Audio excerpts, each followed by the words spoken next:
Est-ce que tout le monde m'entend dans le fond? Je vais parler assez fort parce qu'on est très nombreux. Donc bonjour à tous, merci d'être si nombreux à cette première réunion d'information. Ça fait chaud au cœur de voir que vous vous mobilisez déjà pour ce projet. Donc je vais déjà vous présenter un peu le déroulé de cette information. Et puis après, on va avancer point par point. Donc, je vais d'abord vous présenter le projet de la Maison des Passeurs d'Histoire dans sa globalité, sans rentrer dans les détails. Tout le monde entend? Oui. Qui nous sommes, qui nous allons devenir tous ensemble, la programmation de cet été, et on va faire un focus particulier sur la microfolie, qui est un dispositif innovant qu'on veut vraiment vous présenter et qui est porteur de la Maison des Passeurs d'Histoire. Donc, la Maison des Passeurs d'Histoire est un lieu culturel et convivial, qui se veut culturel et convivial, qui va se découler sur deux périodes en fait. Tout au long de l'année, on va vous proposer au sein de cette maison écuyère qui se trouve au bord du canal,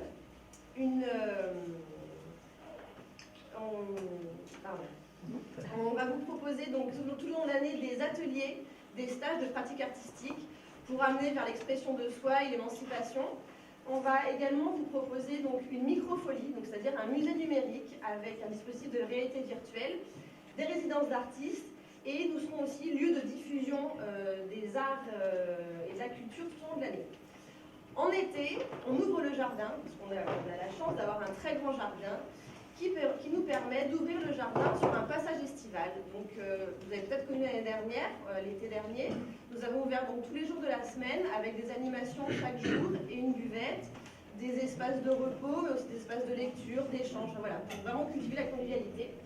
Et avec en point d'orgue de ce passage estival, un festival que nous allons renouveler cette année.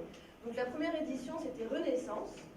Et on va vous présenter la deuxième édition de ce festival. Donc ça, voilà, dans les grandes lignes, ce qu'est la Maison des Passeurs d'Histoire. Donc un projet à l'année et un projet pour l'été.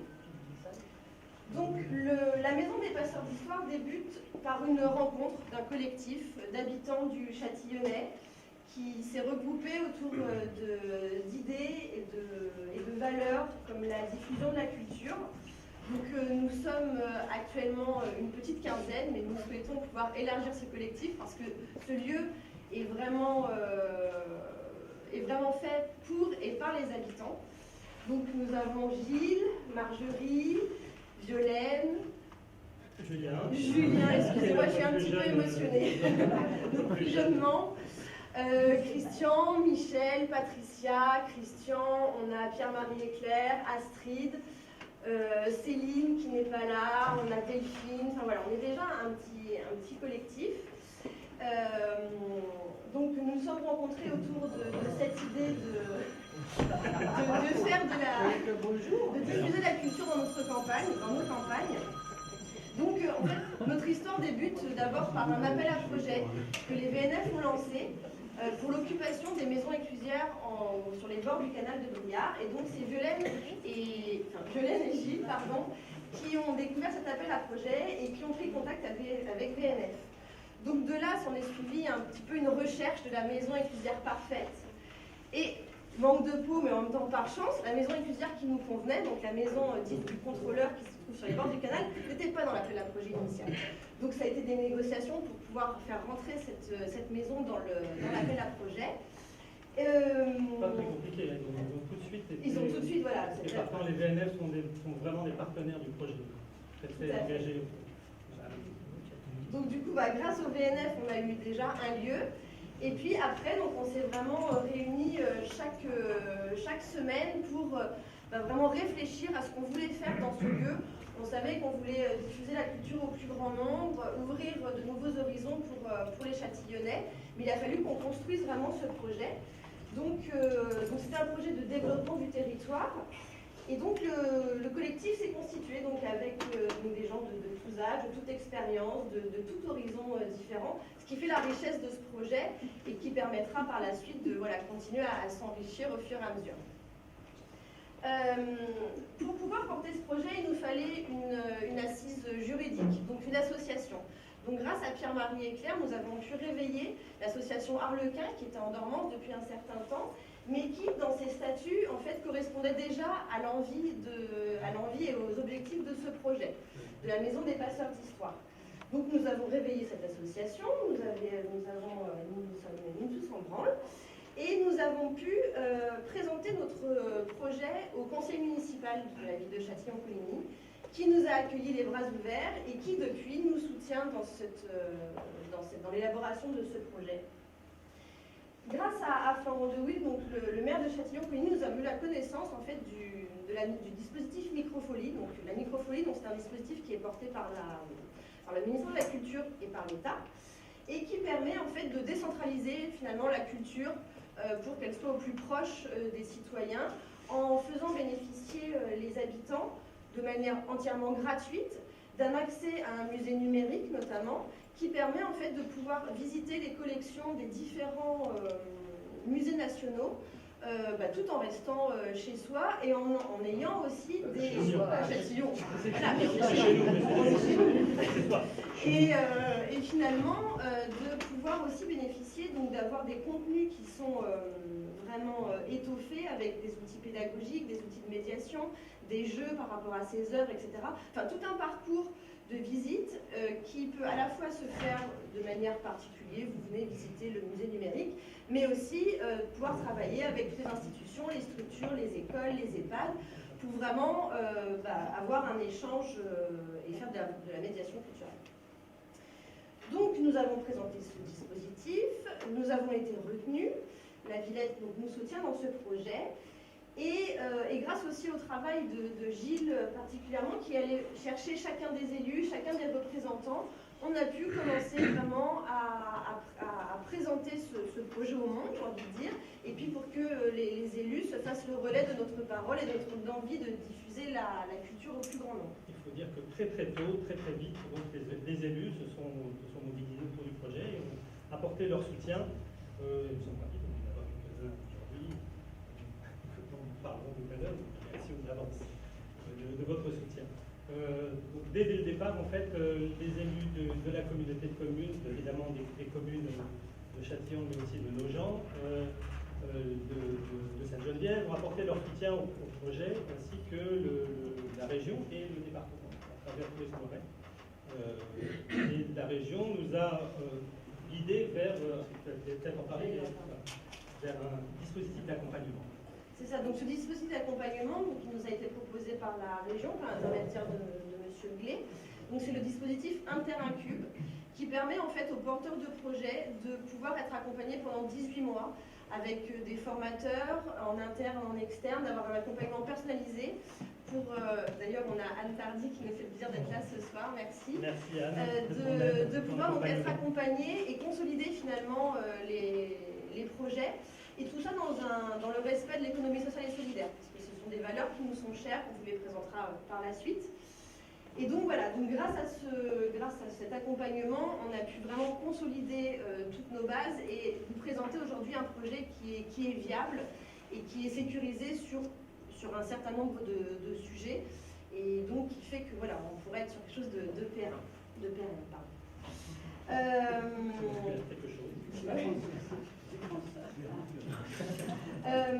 Donc pour revenir sur la maison des passeurs d'histoire, donc sur la maison éclusière, donc les VNF nous accompagnent, comme le disait Gilles, et notamment nous permettent de rénover cette maison donc avec leurs fonds, donc pour pouvoir accueillir ce musée numérique et aussi pouvoir en avoir un accès PMR.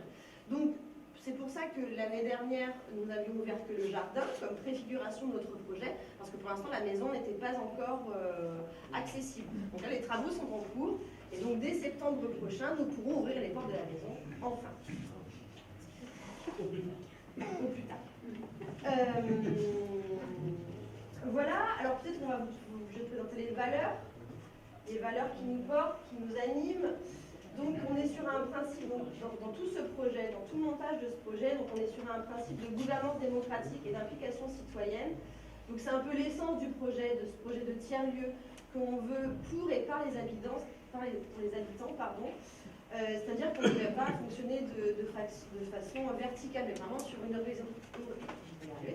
une horizontalité de prise de décision pour que chacun puisse vraiment s'approprier ce projet et qu'il ait du sens pour chacun d'entre nous. Ce lieu va être donc un lieu d'innovation sociale, parce qu'on veut vraiment porter cette idée-là. Donc dans le respect de l'environnement et de la promotion de l'alimentation responsable, parce que la transition écologique, on est dedans, il faut qu'on y aille et qu'on accélère. Et puis en relation avec le terroir et les acteurs de cette alimentation responsable au niveau du territoire. Donc notamment sur la buvette qu'on propose l'été, on essaie au maximum. Alors l'année dernière, on était encore en construction, mais cette année, on va vraiment consolider cette partie-là, de ne travailler qu'avec des producteurs ou du moins des distributeurs locaux pour pouvoir réduire toutes les émissions possibles. Ensuite, donc, la transmission pour réduire la fracture culturelle et numérique. Donc, c'est notre envie finalement de diffuser la culture au plus grand nombre. Et tout ça soit totalement gratuitement, soit de manière très abordable pour pas qu'il y ait de fracture qui puisse se faire. La fracture numérique, on veut y répondre grâce à notre musée numérique qui va être un outil de médiation à la fois culturel mais aussi numérique, de pouvoir appréhender les outils, etc. Un principe qui nous est cher, enfin tout nous est cher, mais le principe de l'élévation par l'art et la culture, parce qu'on pense vraiment qu'en ayant les outils, on peut réussir à s'émanciper, à s'exprimer de façon collective et individuelle, et du coup finalement peut-être faire un petit peu changer les choses. Pourquoi pas changer le monde, mais déjà voilà, s'élever par ces outils-là. Et enfin la co-construction de projets culturels, donc par et pour les habitants, mais aussi avec les acteurs du territoire qui sont déjà en place, qui font déjà un travail énorme, donc toutes les associations, les structures qui pourraient avec qui on pourrait mener des projets ensemble. Voilà. Voilà, en sachant juste que, pour résumer, c'est vraiment un collectif pour et par les habitants. Donc il est important pour nous que certains d'entre vous qui auraient envie de s'engager, de venir, d'en faire partie, venez nous rejoindre. C'est-à-dire que nous ne sommes pas une entreprise, nous ne sommes pas un groupe de salariés.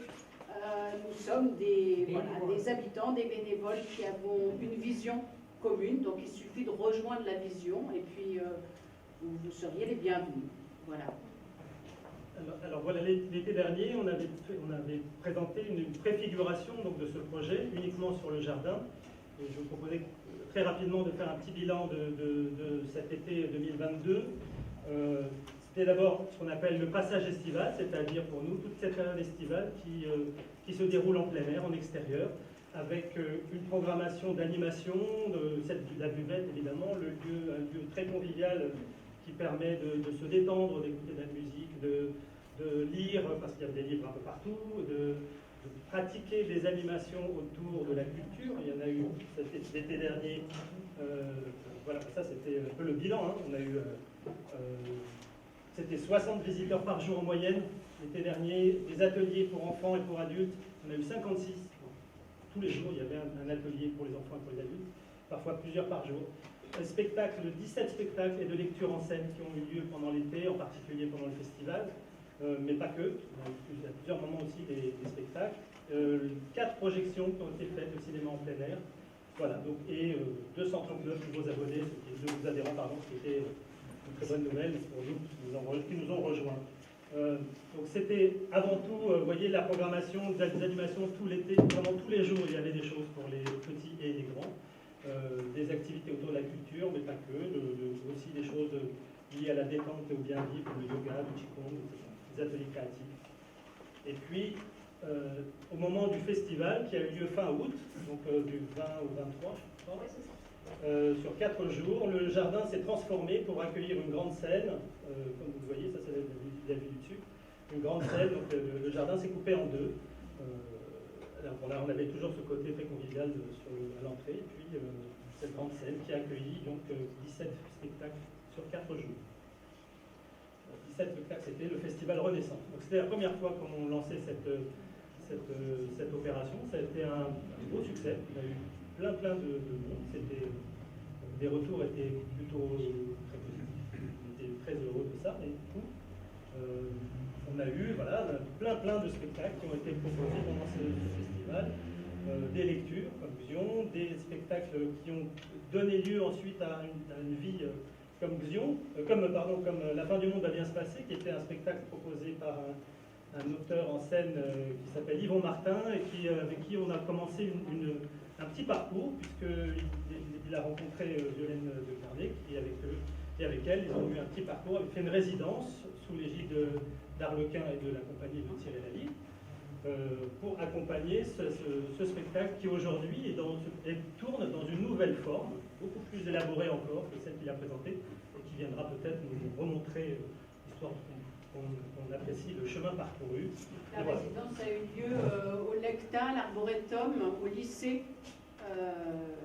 voilà, grâce à un directeur qui nous a accueillis dans le foyer, et on a pu passer 10 jours de résidence là-bas, le présenter, faire des ateliers avec les élèves. Enfin, ça a été un peu inattendu et assez enrichissant pour tout le monde, je crois. Et pour nous, c'était une première, parce que c'était la première résidence soutenue par la Maison des Passeurs d'Histoire, les Marat, je pense, j'espère, bien d'autres, prochainement. Des projections de films, comme Voix d'Amazonie, au cœur des résistances amérindiennes, de Marjorie, qui a présenté son film, c'était un beau moment. Et on a eu un spectacle animalier déambulatoire, La famille des prés, avec une cinquantaine d'oies dans le jardin. Certains d'entre vous se souviennent peut-être. Voilà, donc c'était un beau moment, très intense, pendant 4 jours, avec beaucoup de moments très très beaux. Et c'était très agréable, avec une belle fréquentation. C'était très chouette.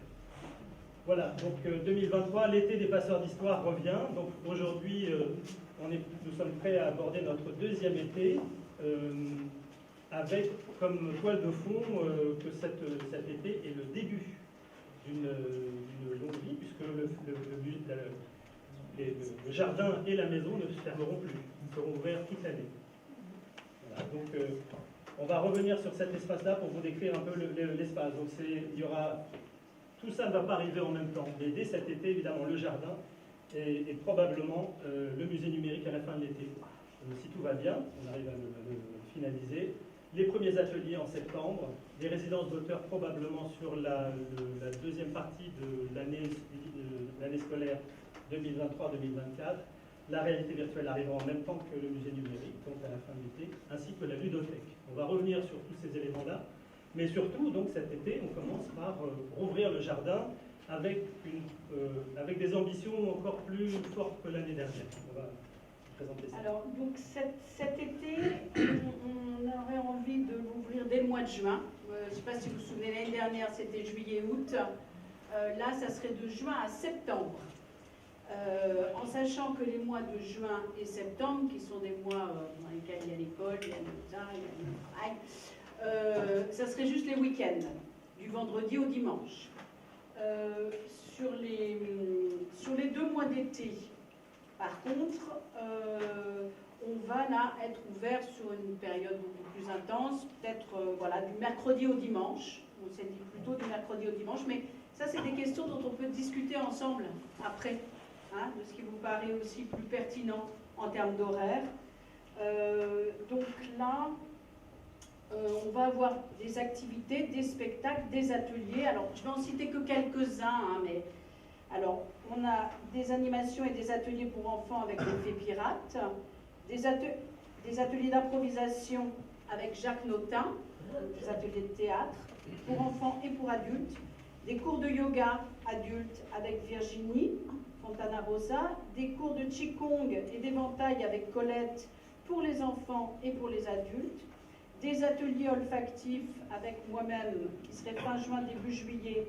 Je recherche des enfants de CM1, CM2 ou 6e, avec qui on travaillera en collaboration avec l'EHPAD, les jardins de Sido, pour un goûter olfactif. Voilà. Si vous avez des enfants intéressés, ça serait bien déjà, c'est un appel. Et puis on aura aussi des ateliers, alors avec Nathalie Liedo, entre chien et chat. Nathalie qui doit être là. Qui doit être là. Des ateliers de recyclage et création de tapis avec Barbara Weber. Des ateliers d'initiation musicale avec les oreilles en pointe. Voilà, il y a il y a pas mal de choses qui se construisent en ce moment. Il y a encore beaucoup d'événements. Et puis, chaque week-end, on espère un spectacle ou un concert, une projection de film. Et puis, tout sera distillé aussi de temps en temps par notre poétesse Monica Jornet, des petites bulles poétiques. Voilà, des petits moments de bulles poétiques. Alors, au cours de ce passage estival, le passage estival, c'est 2 mois, juillet, août. Il va y avoir 2 temps forts. 2 temps forts qui sont les journées à tire-d'aile, qui démarrent du 9 au 13 juillet, avec des spectacles féminins le soir, des expositions, des performances poétiques, un concert de femmes, des femmes de l'oreille en pointe. Voilà, et ces journées au féminin, elles vont démarrer juste après le Festival des Insensés, qui a lieu le 8 juillet cette année. Donc, Festival des Insensés, le lendemain, le féminin qui arrive avec À tire-d'aile. À la suite de ces journées à tire-d'aile... Il y a aussi, alors, pour À tire-d'aile, il y a donc toutes les associations, plusieurs associations de Châtillon qui se sont mis ensemble leur énergie pour imaginer une programmation. Et donc tu as cité les Oreilles en Pointe avec un concert, mais il y a aussi la galerie Grenier-à-Sel qui va proposer une exposition sur le thème mère-fille, ainsi que des ateliers et des temps de parole autour de Voilà. Dire aussi que cette semaine, ces journées consacrées au féminin sont montées avec Femmes Solidaires du Montarrois, qui seront avec nous aussi pour une présentation et un débat, une discussion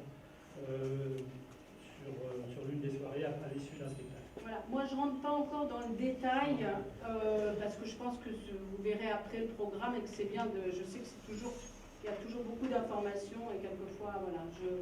Donc le détail un peu des spectacles, je ne vais pas vous le donner parce que je pense que vous le reverrez. Vous reverrez passer ça, vous verrez que ça bouge encore et que, en tout cas, c'est une proposition autour du féminin.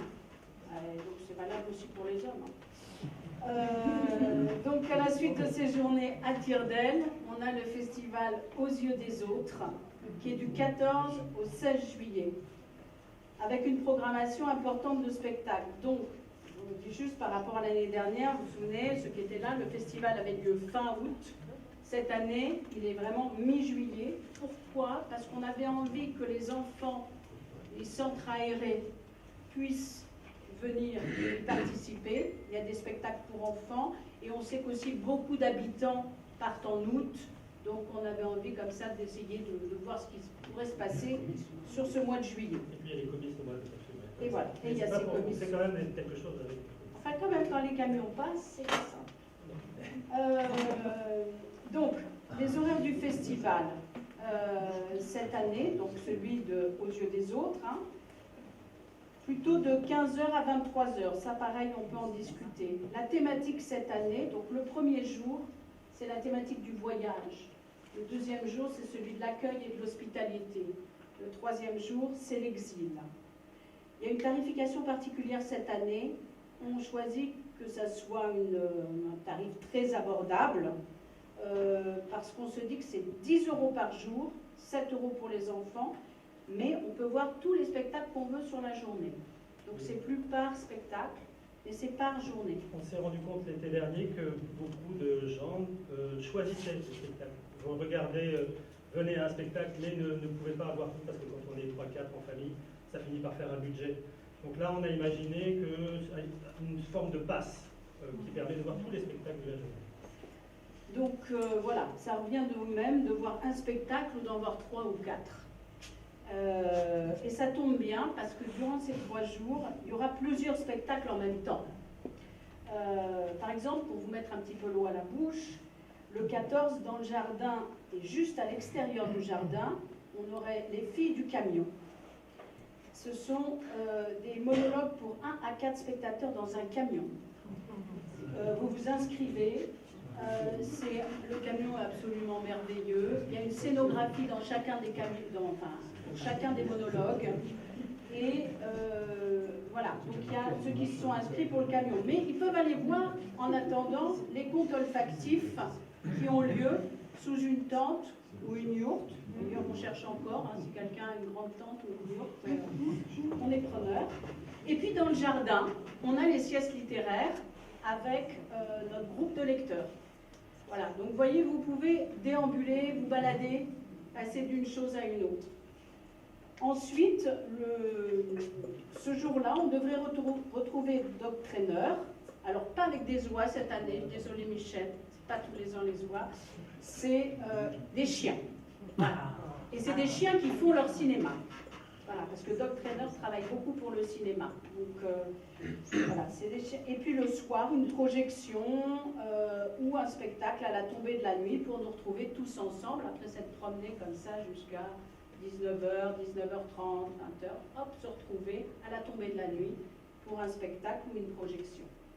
Le lendemain, c'est le 15, donc accueil et hospitalité, si vous avez bien à suivre. Alors on a toujours nos siestes littéraires, nos contes olfactifs, nos filles du camion, et puis le soir, on va avoir un grand bal. On va avoir un grand bal avec musique néo-traditionnelle et musique du monde. Ce grand bal, l'après-midi, on vous donne rendez-vous pour apprendre les danses. Vous allez apprendre des danses turques, des danses indiennes. Vous allez aussi apprendre des danses en chaîne, des danses en couple, des danses en cercle. Et voilà, c'est un quintet, le quintet si tu veux, et c'est des gens absolument voilà, extrêmement généreux. Et vous allez voir, il y a toutes les influences, c'est ça, suivant les musiciens, c'est intéressant. Il y en a un qui est plus musique du monde, un qui est plus jazz. Donc ça prend des couleurs différentes à chaque fois. Et puis j'espère qu'on pourra vous préparer ce soir-là un grand banquet aussi, parce que c'est accueil et hospitalité quand même, donc il faut savoir recevoir. Hein. Avec peut-être chacun qui amène quelque chose, enfin voilà, qu'on puisse partager. Voilà, le dimanche autour de l'exil, on a nos siestes littéraires, on a nos contes olfactifs aussi, et on a un très beau texte de Marc-Emmanuel Soriano qui s'appelle « Un qui veut traverser ». Alors c'est un spectacle qui a été programmé au Théâtre National de la Colline, et Marc est en train d'emménager pas très loin dans le coin, donc je l'ai attrapé. Il devrait venir d'ailleurs demain visiter le jardin, et il nous présenterait ce très beau texte. Et puis la projection d'un documentaire qui s'appelle Le Chant des Vivants, qui est un documentaire très fort. Voilà, le duo à corps, des textes littéraires autour de l'exil, des textes poétiques aussi. Et puis peut-être, ça on est en train de voir, un grand danseur qui s'appelle Sédou Boro, qui viendrait nous faire la danse du cheval. Voilà. Tout ça, c'est pour vous dire que la programmation n'est pas tout à fait terminée. Il y a encore quelques combinaisons à trouver, mais elle est vraiment en cours de finalisation.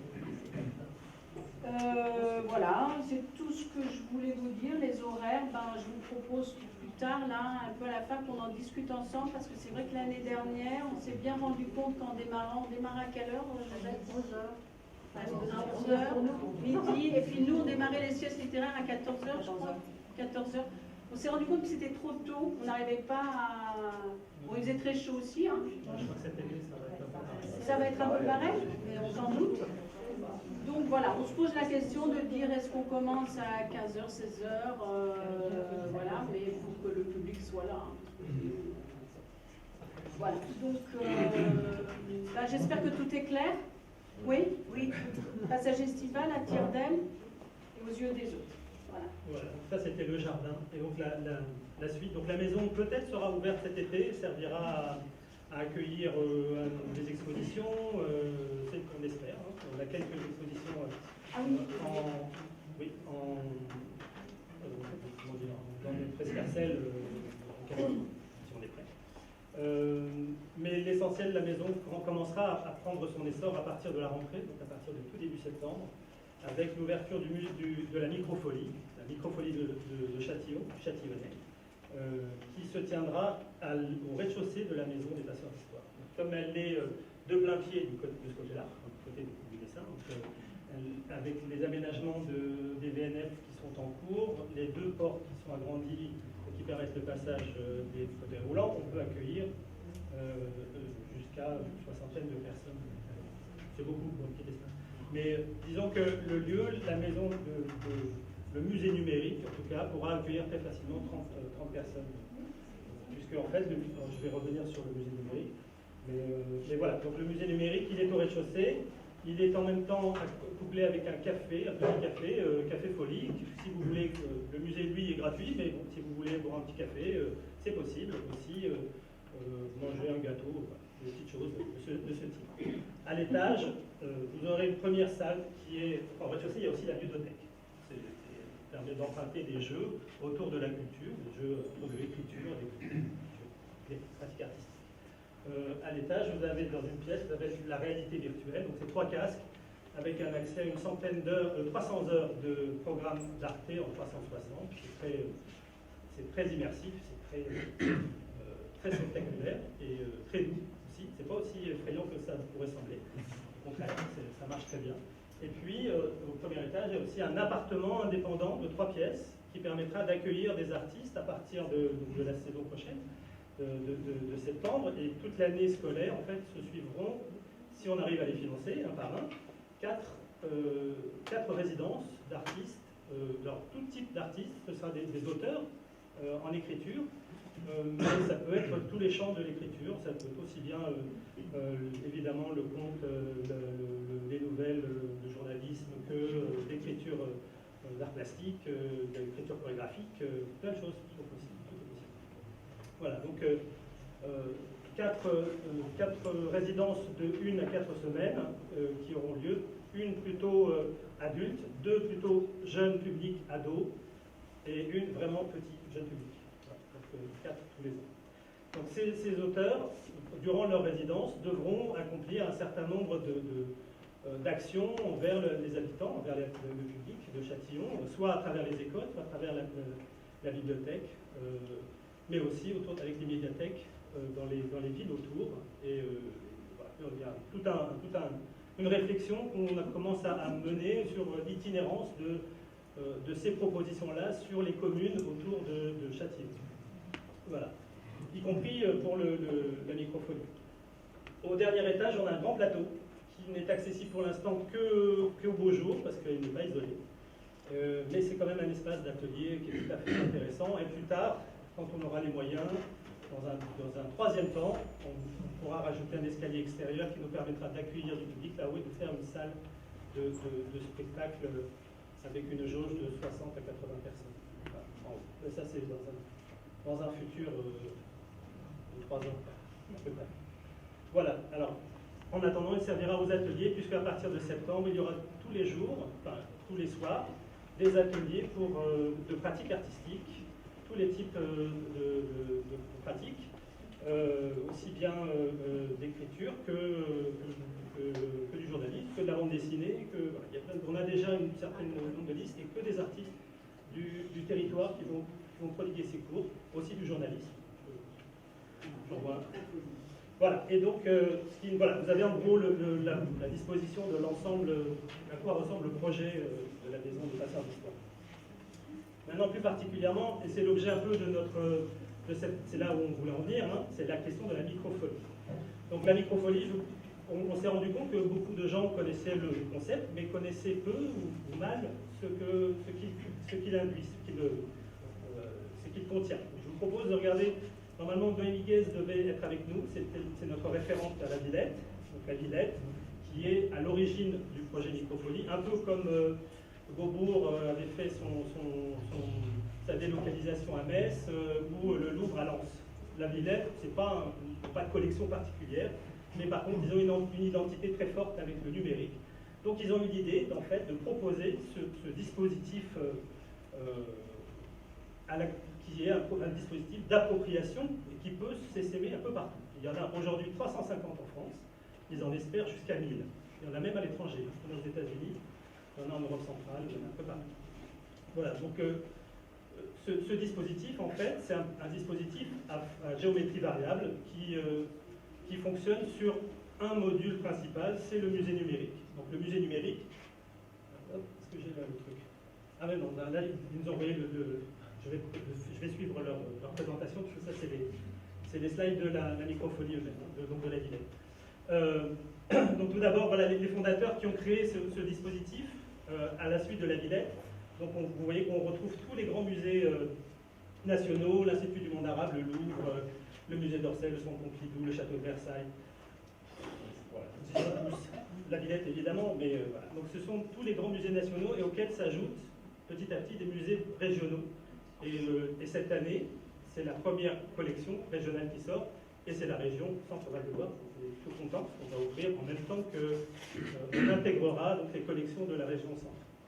Le principe donc, de ce musée numérique qui est au cœur de tout ça, c'est qu'à partir d'un seul lieu, la Maison des Passeurs d'Histoire, vous serez en mesure de visiter tous les musées nationaux à travers leur collection, tous ceux qui participent au réseau. Donc dans ces fondateurs, on voit aussi qu'il y a l'opéra, il y a la philharmonie, et ça correspond à des programmations de concerts, d'opéra, de ballets qui seront projetés en direct, puisque faisant partie du réseau des microfolies, on a accès à ces ressources-là. Donc en direct, on pourra voir un opéra à Paris et Casse-Noisette, par exemple. Donc voilà, donc c'est un outil qui sert à beaucoup de choses, qui sert évidemment à visiter les musées, qui sert à voir des œuvres d'une manière qu'on n'arrive même pas à voir quand on est sur place, puisqu'on peut manipuler l'objet, le tourner, l'agrandir, toutes les œuvres sont possibles. Et c'est aussi un outil de médiation. Et là, Marjorie, Marine et Violette ont fait déjà l'atelier de formation à la technique de médiation de cet outil-là, l'outil numérique, et on voit que c'est très très facile à utiliser. Voilà. Pourtant, on n'y allait pas forcément, voilà, hein, on y allait avec un petit regard qui pouvait être un peu critique, et en fait c'est vraiment un outil formidable, tout dépend ce qu'on en fait, mais c'est vraiment un très très bel outil. Donc cette médiation-là, elle est prête à être transmise à tous ceux qui seront intéressés pour venir utiliser dans l'accès libre le musée numérique. Et aussi à tous ceux qui en auront besoin pour des actions liées à la pédagogie. Je pense en particulier aux écoles du bassin châtillonnais, aux écoles primaires, mais aussi au collège évidemment de Châtillon. Donc très facilement, les enseignants pourront s'approprier l'outil et préparer avec notre concours des programmes particuliers, spécifiques, adaptés au programme de chaque année, y compris que ce soit en histoire ou en art plastique. Faut sortir bien pour tout, absolument.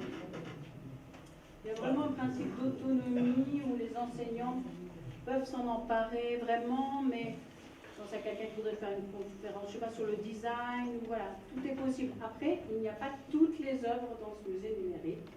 Il y a 2500 œuvres, donc on ne peut partir. Non, on ne peut partir. Non, ça c'est pas vrai. On ne peut partir 2438. On ne peut partir que de ces œuvres-là. Non, mais voilà, mais c'est important. Par contre, pourquoi? Parce que tous les droits sont payés sur ces œuvres-là, qu'elles ont été photographiées de façon merveilleuse, ce qui fait qu'on peut zoomer dans les œuvres, qu'on peut faire des choses qu'on ne peut pas faire au musée. Et c'est ça qui est intéressant. Et en plus de ces ressources, il y a aussi tout un panel d'outils pédagogiques qui s'ajoutent, des valises pédagogiques, des outils, des conférences préparées, mais voilà. Donc on peut inventer des choses, on peut en rajouter beaucoup, on peut proposer des choses aussi, puisque c'est un réseau, les folies, les microfolies. Donc ça veut dire qu'on échange des éléments entre la microfolie de Châtillon et toutes les autres microfolies avec lesquelles on sera en contact.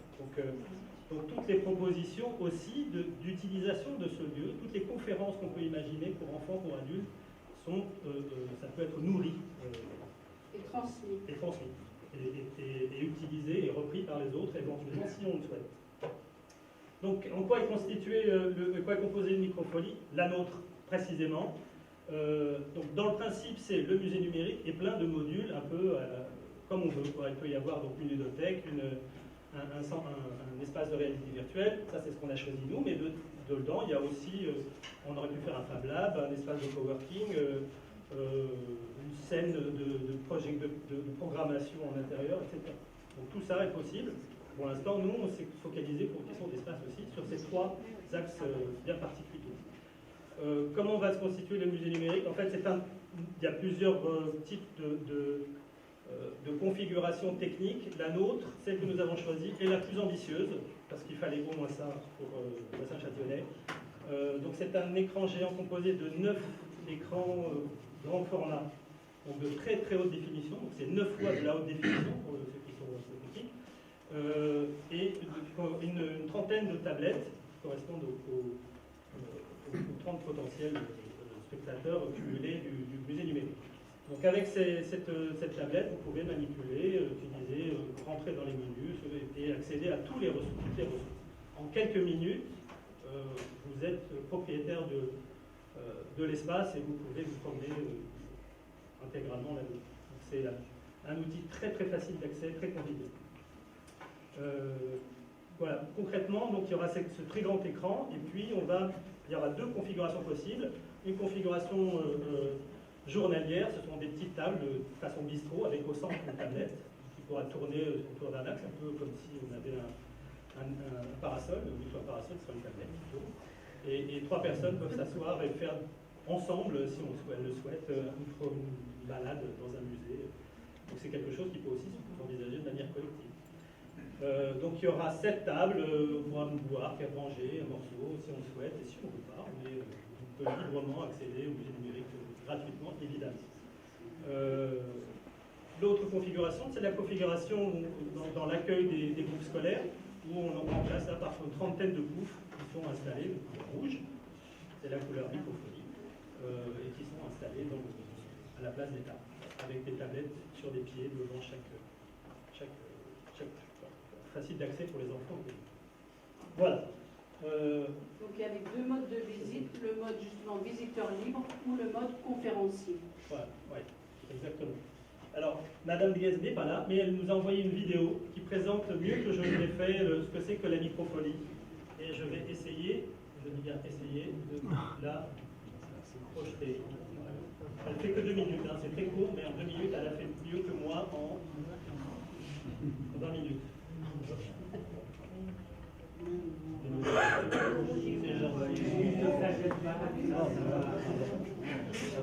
Alors, attendez.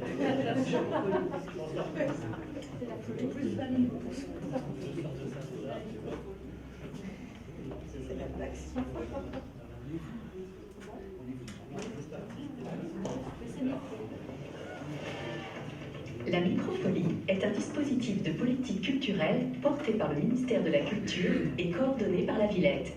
Mais c'est quoi au juste une microfolie? La microfolie, une porte d'entrée vers les musées du monde. Une microfolie est un espace qui offre au public l'accès à des contenus culturels, ludiques et technologiques variés. Elle peut s'installer dans tout type de lieux existants et ne nécessite pas d'infrastructure particulière. Les microfolies sont aujourd'hui présentes en France et dans le monde, dans plusieurs centaines de sites, et leur contenu se décline en plus de 10 langues. Mais que trouve-t-on au juste dans une microfolie? Au cœur de la microfolie, le musée numérique est une offre culturelle unique qui réunit plus de 5000 œuvres sous forme numérique.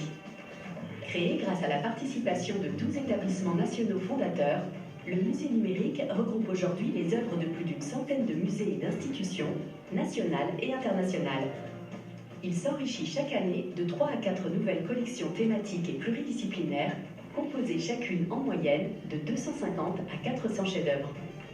2 modes de visite permettent de découvrir le musée numérique. Le mode visiteur libre offre un accès libre à tous. Chacun peut suivre sa propre navigation entre l'écran géant et sa tablette, en lisant les cartels conçus par les conservateurs des musées et en découvrant les secrets des œuvres de façon ludique. Le mode conférencier permet d'organiser des visites thématisées et programmées pour les groupes. Véritable outil d'éducation artistique et culturelle, le musée numérique devient alors un support de médiation incroyable pour les professeurs et les animateurs. Mais une microfolie, ce n'est pas seulement un musée numérique. Chaque porteur de projet a la liberté d'intégrer différents modules complémentaires à sa microfolie. Un espace réalité virtuelle, proposant une sélection de contenus immersifs à 360 degrés. Un Fab Lab pour découvrir et s'initier à la technologie. Une ludothèque offrant des ouvrages et des jeux sur le thème de la culture. Un espace scénique pour des spectacles organisés avec les artistes, les structures culturelles et les associations locales. ou encore un espace convivial pour se réunir et échanger. Le déploiement d'une microfolie est simple et accessible à tous. Le musée numérique s'installe et s'utilise facilement. Chaque porteur de projet profite d'un accompagnement personnalisé tout au long de sa démarche, de la préparation de son dossier au déploiement final. Et les microfolies mobiles peuvent bénéficier d'un kit La Villette doté de tout le matériel nécessaire. Microfolie, c'est donner l'envie d'aller au musée. Merci au réseau Microfolie. C'est très communicant. Hein. C'est très bien vendu. Hein. Voilà, donc en fait, vous l'avez compris, la microfolie, c'est un peu le cœur du projet de la Maison des Passeurs d'Histoire, parce que c'est là-dessus qu'on va construire toute notre offre culturelle à venir. C'est à la fois un outil individuel et collectif, on l'a vu, mais c'est aussi un outil qui est décliné sur des ateliers qu'on va proposer, où on pourra faire des pratiques artistiques en se référant aux œuvres existantes. C'est l'esprit de la Maison des Passeurs d'Histoire, c'est ce qu'on avait comme idée au départ, c'était d'encourager à la pratique de l'art, aux pratiques culturelles et artistiques, grâce à l'émulation des œuvres de tous ceux qui sont des grands artistes d'hier et d'aujourd'hui. Donc c'est le cœur de ce projet, c'est la microfolie. Donc voilà.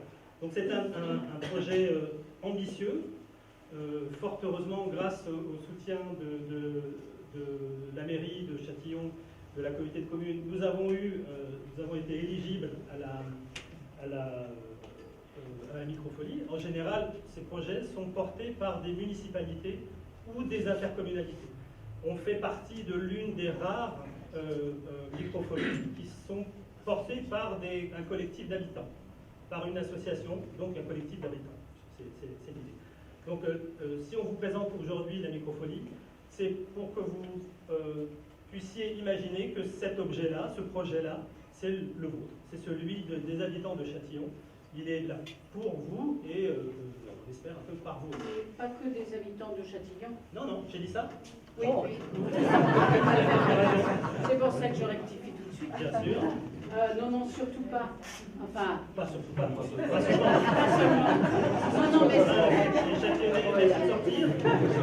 Non, mais surtout pas au sens, justement, il faut que ce soit très ouvert. C'est pas parce qu'il se situe, que la microfolie se situe à Châtillon, qu'elle n'est pas aussi pour nos gens, pour Adon, pour Montbouy, pour Saint-Maurice, La Chapelle, voilà, Sainte-Geneviève. On est vraiment dans ce rayon à peu près de 20-30 km, quoi, hein, autour de Châtillon. Le bassin Châtillon. Voilà, sur lequel, bien évidemment, la microfolie, elle est à tout le monde. Vous savez quelle distance est la plus proche Courtenay, je crois. Oui, qui fonctionne bien. Non, elle n'est pas souvent ouverte. Elle Elle n'est pas souvent ouverte. Et après, c'est Auxerre. Et on est allé voir celle d'Auxerre, qui est d'ailleurs portée par la mairie d'Auxerre. Donc, à chaque fois, c'est pour ça qu'on dit que c'est un outil, parce qu'on peut s'en emparer de façon très différente. Qui la porte Oui. Alors, il y en a une autre qui va bientôt se monter à Gien, qui est prévue, qui est un peu parallèle à la nôtre.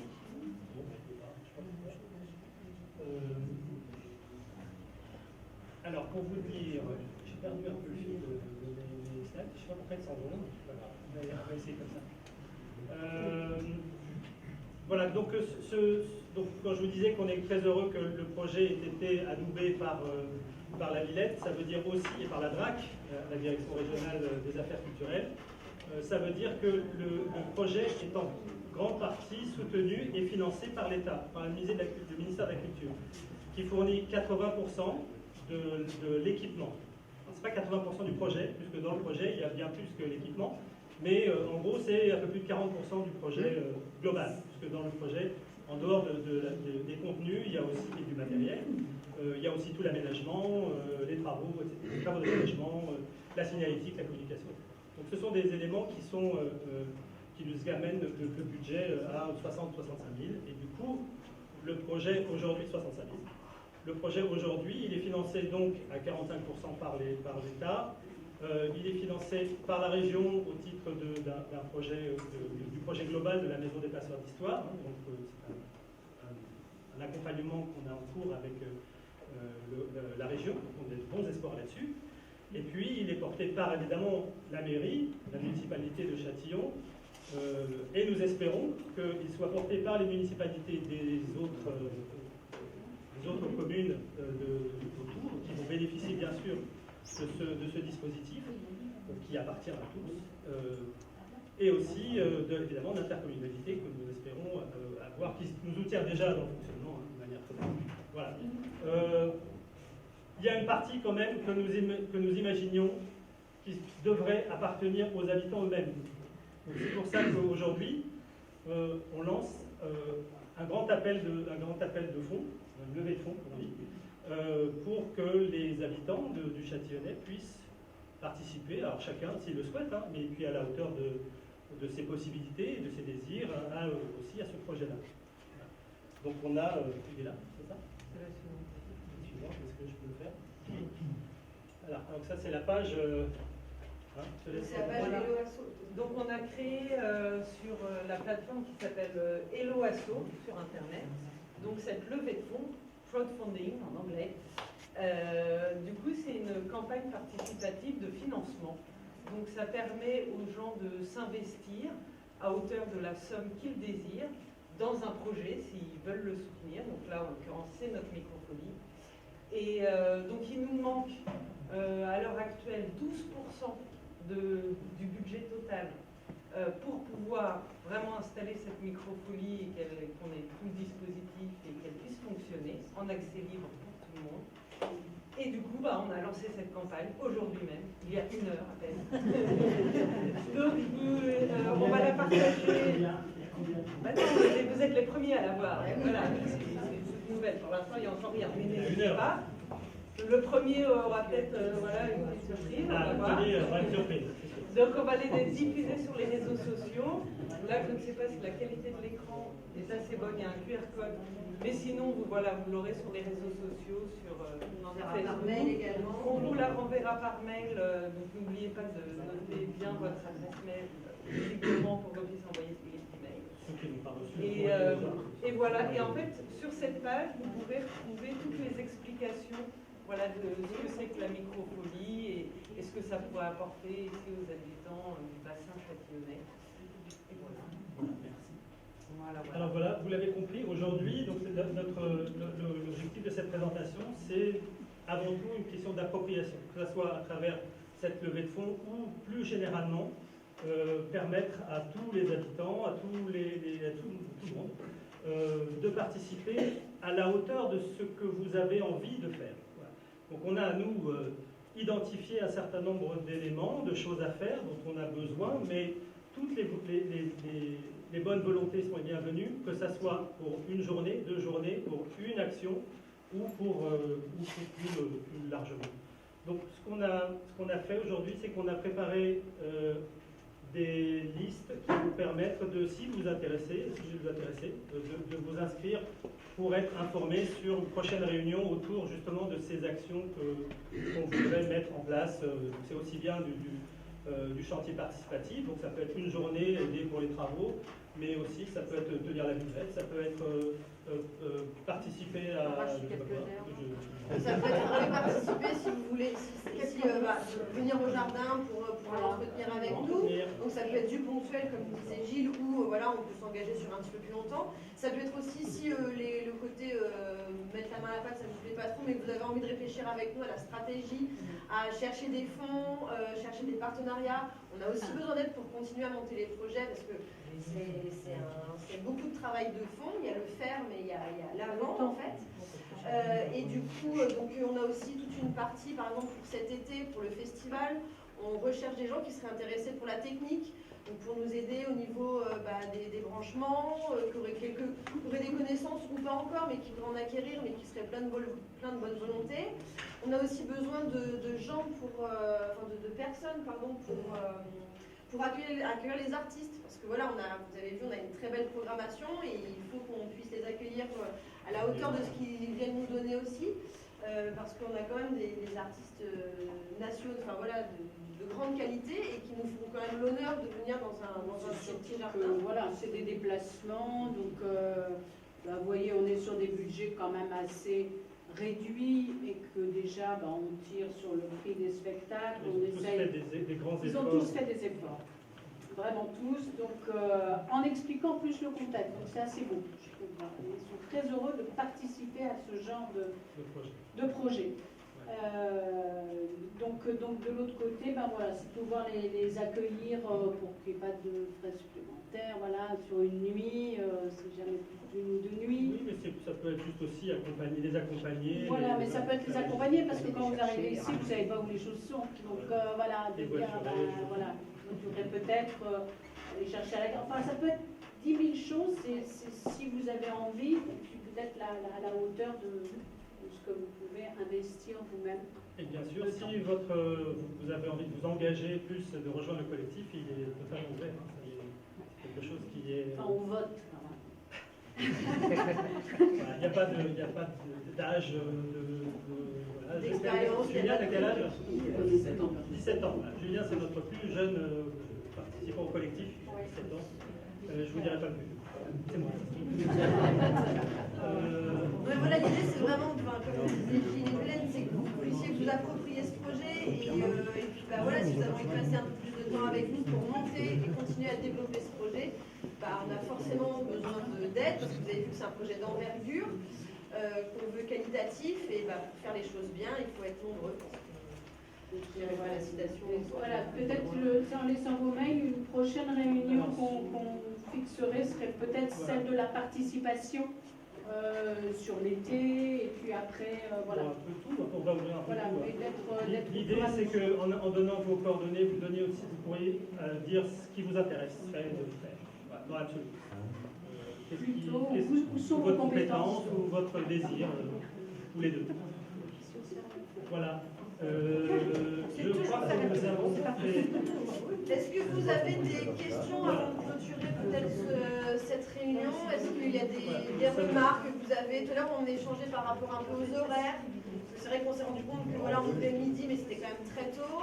Enfin, c'était tôt.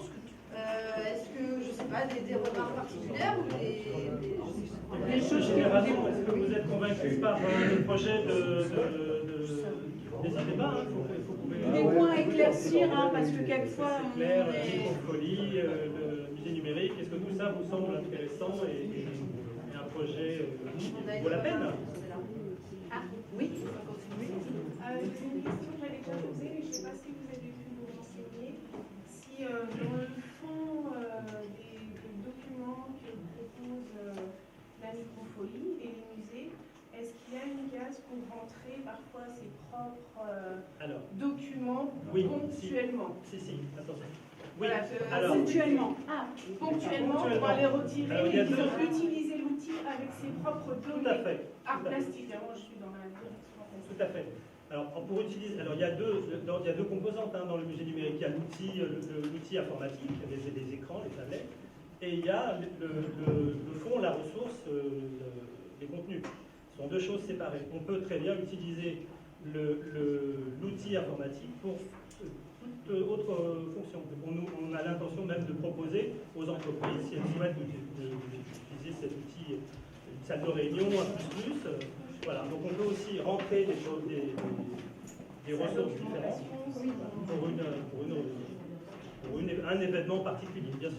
Ce qu'il y a, c'est que ça paraît logique, en fait, c'est des droits qui sont négociés vraiment par la Villette, c'est-à-dire en faisant la formation, on a quand même 2 heures avec les juristes. Donc il y a une façon d'utiliser les œuvres, etc. Voilà, on ne peut pas détourner l'œuvre, on ne peut pas mettre un nez à la Joconde et la transformer en Pinocchio. Non, mais même au-delà de ça, on ne peut pas intégrer une œuvre dans un processus autre que celui du... Donc c'est vraiment à part et on peut retirer, on a fini, admettons, si on prépare une conférence, on retire tout son matériel. Sauf si vous le réutilisez une autre fois, on peut l'archiver pour une fois. L'archiver, voilà. Oui, absolument. Donc oui, d'ailleurs, on imagine que c'est un endroit qui va nous servir aussi à faire des projections régulièrement de films, voilà, on a un grand écran qui peut servir aussi à toute autre chose. Ça, c'est l'utilisation de l'outil. Le contenu lui-même, il y a des règles très strictes auxquelles on doit obéir, dont la gratuité est la première. Et la gratuité. C'est sûr que, voilà.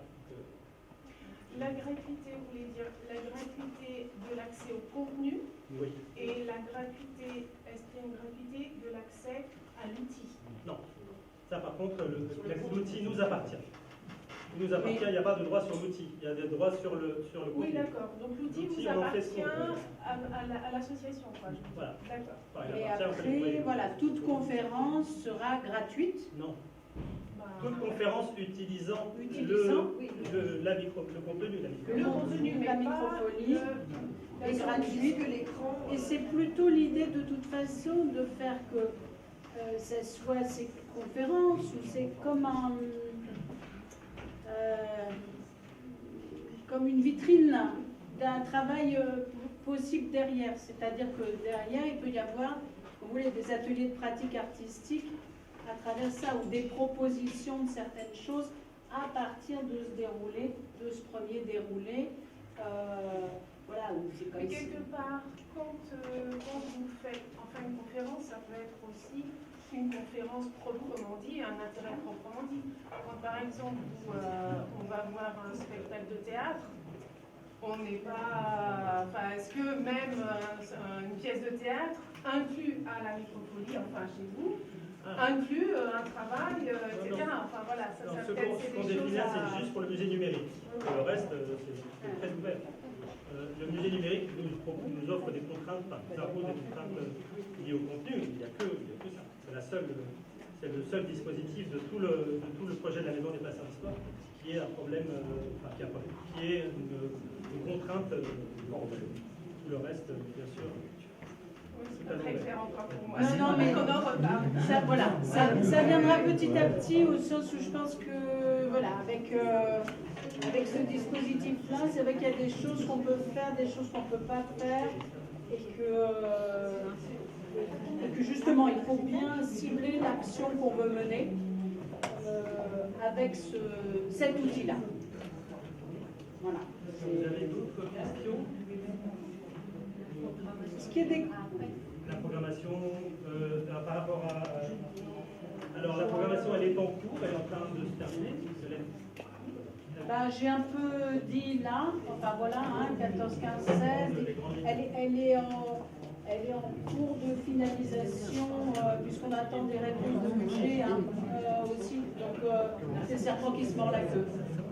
Et dès qu'on aura la programmation, elle sortira papier et on fait les réseaux sociaux. Les réseaux sociaux, bien évidemment, sur Facebook, si vous avez Maison des Passeurs d'Histoire de Châtillon-Coligny, mais aussi, c'est vrai qu'on essaye de ne pas trop utiliser le papier, si on peut.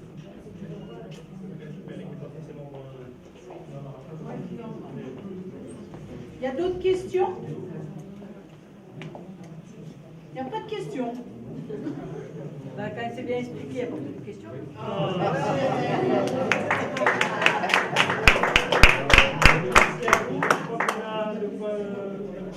Attendez, il y a peut-être encore, non? Personne. Si, il y a une question là-bas, là. Il y a une question, c'est ça? Non, il n'y a pas de question? Alors, n'hésitez pas, au fond de la salle, vous avez des listes si vous voulez vous inscrire, participer cet été, voilà, comme la publicité, si vous avez un événement à donner. N'hésitez pas à mettre vos coordonnées. Et merci beaucoup d'être venus. Alors, on ne le fait pas tout de suite. Vous ne le faites pas, vous ne le faites pas. Si. Je vais faire une photo pour l'éclaireur, si vous voulez bien.